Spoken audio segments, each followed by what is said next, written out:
জনগণের অধিকারের সুরক্ষায় গণমাধ্যমের ব্যর্থতার জন্য বিগত ফ্যাসিবাদী সরকার দায়ী বলে মন্তব্য করেছেন তথ্যমন্ত্রী জহিরুদ্দিন স্বপন।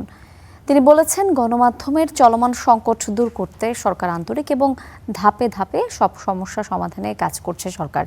সোমবার রাজধানীর চলচ্চিত্র এবং প্রকাশনা অধিদপ্তরের ন্যাশনাল এডিটর্স কাউন্সিল আয়োজিত এক সেমিনারে এসব কথা বলেন তিনি। এ সময় আলোচকরা বলেছেন, গণমাধ্যমের প্রকৃত স্বাধীনতা নিশ্চিতে সবাইকে ঐক্যবদ্ধ থাকতে হবে এবং সেখানে ফ্যাসিবাদের দোসরদের ঠাঁই দেওয়ার সুযোগ নেই।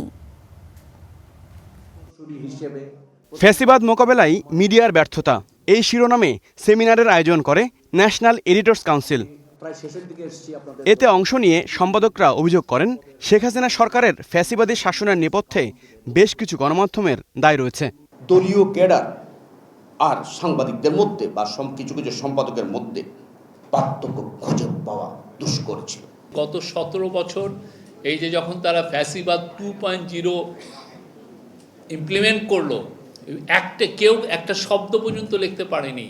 এ সময় আমার দেশ সম্পাদক মাহমুদুর রহমান বলেন, আওয়ামী লীগের ইতিহাস গণমাধ্যম দমনের ইতিহাস, তবে সেই পরিবেশ আবার ফিরে আসুক তা কেউ চায় না।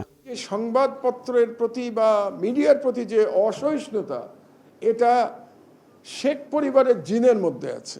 আমি বর্তমান সরকারকেও বলবো, নিয়োগগুলো গুরুত্বপূর্ণ, কারণ নিয়োগগুলো মেসেজ দেয় যে সরকার আসলে কি বলতে চাচ্ছে, কি করতে চাচ্ছে।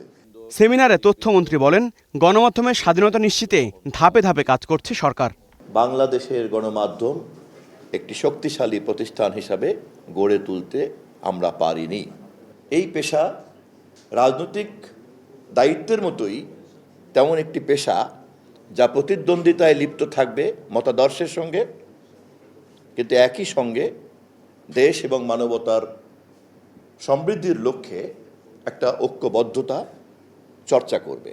সরকার ও জনগণের সেতুবন্ধন রচনায় গণমাধ্যম প্রতিনিধিদের সঙ্গে সরকারের নিয়মিত বৈঠক হওয়া উচিত, এমন মত উঠে আসে এই আলোচনায়। Habibur Rahman Ofi, Star News, Dhaka.